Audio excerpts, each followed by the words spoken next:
Sobahul Khair, bagaimana nih kabarnya anak-anakku sekalian? Semoga kita selalu sehat walafiat dan dijauhkan oleh Allah Subhanahu wa taala dari berbagai macam penyakit dan mara bahaya apapun. Amin Allahumma amin. Bagaimana nih? Sudah siap untuk memulai pembelajaran pada pagi hari ini? Semoga Anda sudah melaksanakan mandi, sholat duha dan juga murojaah ayat suci Al-Quran ya. Oke? Sebelum kita mulai pembelajaran pada pagi hari ini, mari kita bersama-sama membaca doa terlebih dahulu. Wahid, Isnaini, Salasa. A'udzu billahi minasyaitonir rajim. Bismillahirrahmanirrahim. Raditu billahi rabban wa bil islami dinan wa bi Muhammadin nabiyyan wa rasula. Rabbi zidni ilma warzuqni fahma. Amin ya rabbal alamin. Oke, yuk langsung saja kita simak videonya berikut ini. Alhamdulillah, kita dapat berjumpa lagi pada pagi hari ini. Semoga Ananda selalu senantiasa semangat dalam menuntut ilmu, khususnya pada pembelajaran pendidikan agama Islam. Insya Allah minggu depan kita akan melaksanakan PTS semester genap untuk jadwal PAI, yaitu hari Rabu tanggal 24 Maret 2021. Nah, pada pertemuan kali ini kita akan membahas materi kisi-kisi yang akan diujikan pada PTS nanti. Materinya yaitu 1. Zakat, infak, dan sedekah. 2. Kisah Nabi Yunus alaihissalam. Dan 3. Kisah Nabi Zakaria alaihi salam. Tujuan pembelajarannya yaitu agar Ananda dapat mengingat kembali materi yang telah dipelajari pada pertemuan yang lalu. Oke, tanpa berlama-lama, yuk mari kita simak video kisi-kisi materinya berikut ini. Zakat.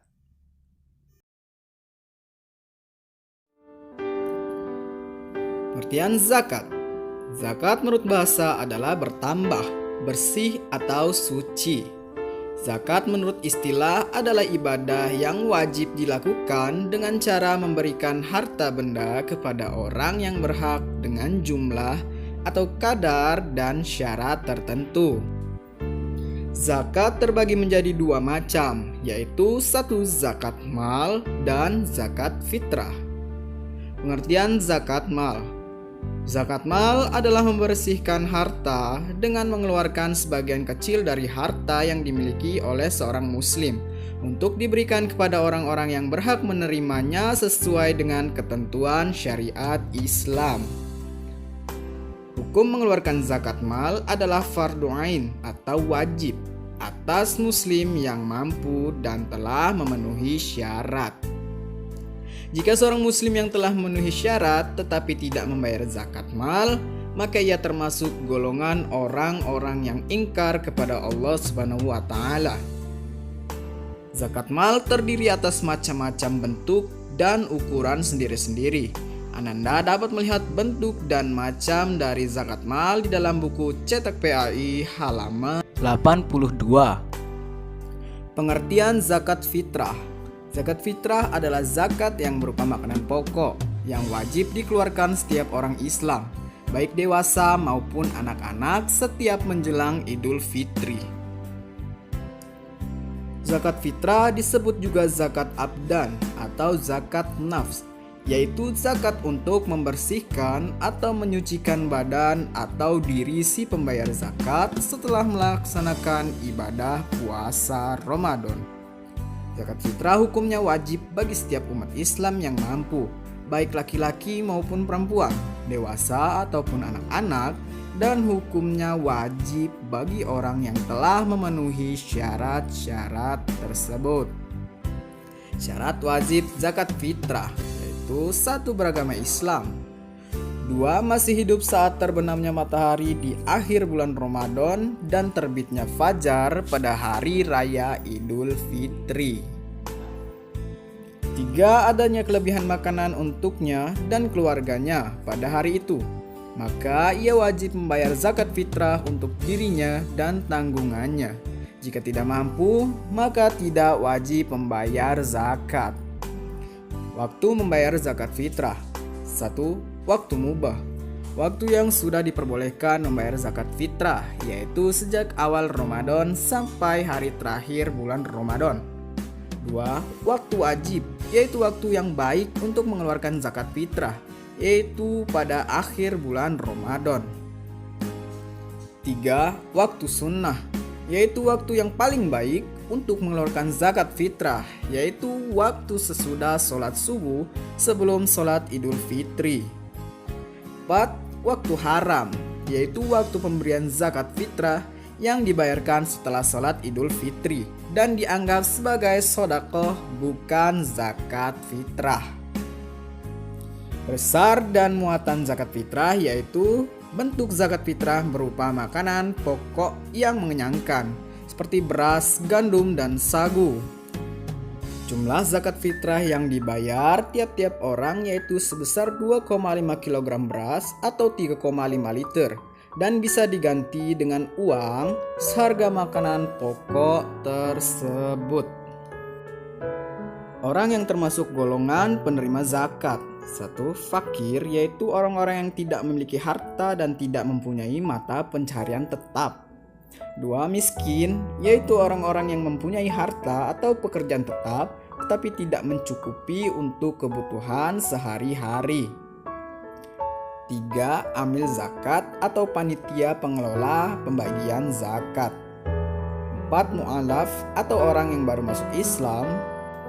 5. Hamba sahaya atau orang-orang atau budak yang dijanjikan merdeka atau bebas.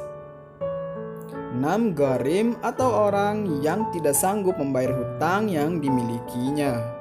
7. Fisabilillah atau orang-orang yang berjuang demi menegakkan ajaran Allah. 8. Ibnu Sabil atau musafir, yaitu orang yang dalam perjalanan jauh yang kehabisan ongkos. Manfaat zakat fitrah. 1. Menolong orang yang kesusahan agar dapat melaksanakan ibadah kepada Allah. 2. Membersihkan diri dan mengamalkan sikap terpuji. 3. Sebagai pernyataan syukur atas nikmat yang diberikan oleh Allah Subhanahu wa Ta'ala. Infak. Anandaku semuanya, sudah pernahkah kalian berinfak? Atau jangan-jangan tidak tahu apa itu infak? Nah, infak adalah mengeluarkan sebagian harta benda yang dimiliki untuk kepentingan yang mengandung kemaslahatan atau kepada orang-orang yang disyariatkan oleh agama, seperti fakir, miskin, kaum kerabat, pembangunan masjid, dan lain sebagainya. Dalam infak tidak ada nisab atau ketentuan.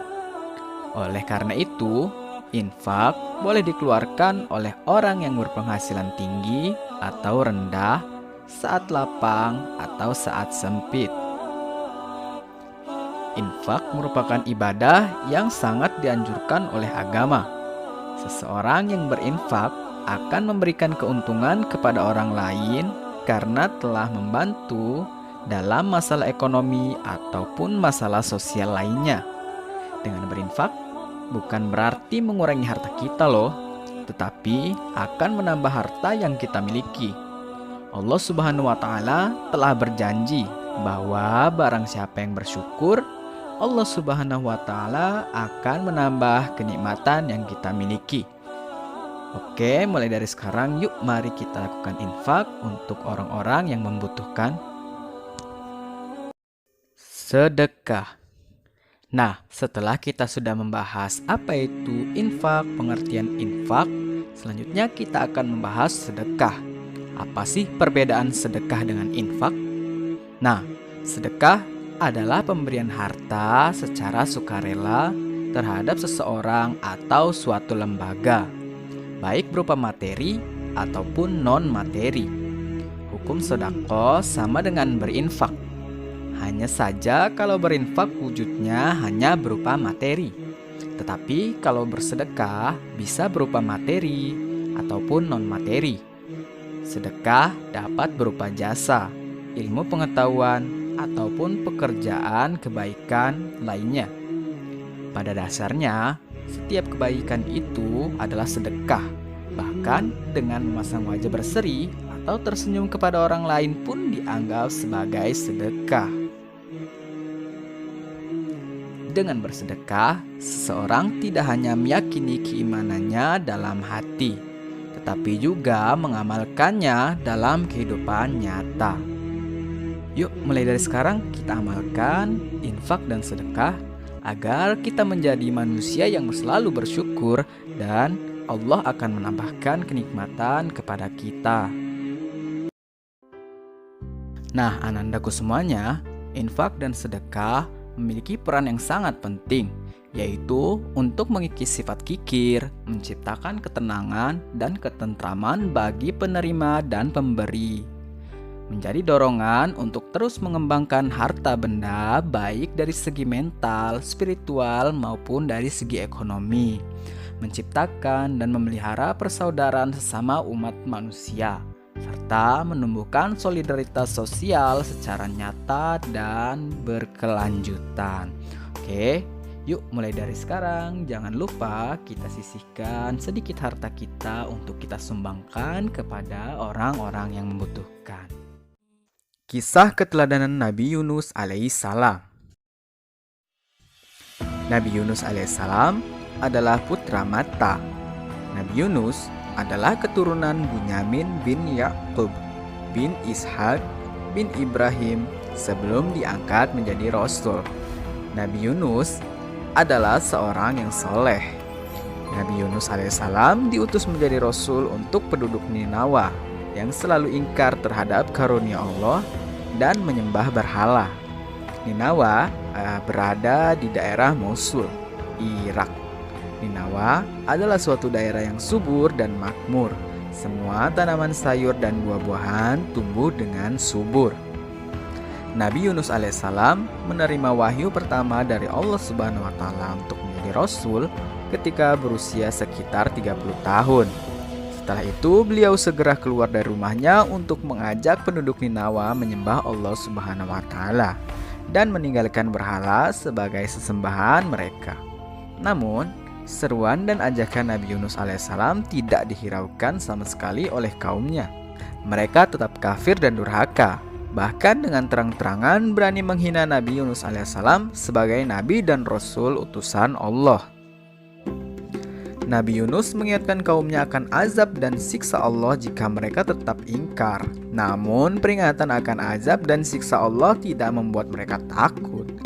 Mereka tetap kafir dan durhaka. Nabi Yunus merasa sedih dan putus asa melihat keadaan kaumnya yang tidak mau mengikuti ajakannya. Nabi Yunus pergi meninggalkan umatnya ke tepi laut, kemudian menumpangi sebuah kapal. Hal itu dilakukan Nabi Yunus tanpa menunggu perintah atau wahyu dari Allah Subhanahu wa taala.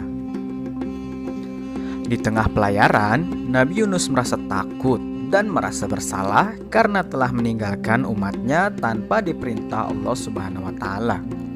Nabi Yunus diberikan cobaan hebat. Perjalanan Nabi Yunus dipersulit oleh Allah Subhanahu wa taala dengan badai dan angin yang tidak biasa dialami oleh para awak kapal. Para awak kapal pun akhirnya mengundi nama yang harus dikorbankan ke laut. Para awak kapal percaya bahwa ada penumpang yang tidak diizinkan untuk berlayar. 3 kali pengundian yang dilakukan oleh para awak kapal, hasilnya 3 kali berturut-turut adalah Nabi Yunus. Akhirnya Nabi Yunus pun dibuang ke laut. Pada saat bersamaan, Allah mengirimkan sejenis ikan paus yang besar kepadanya. Allah mengilhamkan kepada ikan itu untuk menelan Nabi Yunus alaihissalam dengan tidak merobek dagingnya atau mematahkan tulangnya. Maka ikan itu melakukannya. Ikan itu menelan Nabi Yunus alaihissalam ke dalam perutnya tanpa mematahkan tulang dan merobek dagingnya. Nabi Yunus pun tinggal di perut ikan tersebut dalam beberapa waktu dan dibawa mengarungi lautan.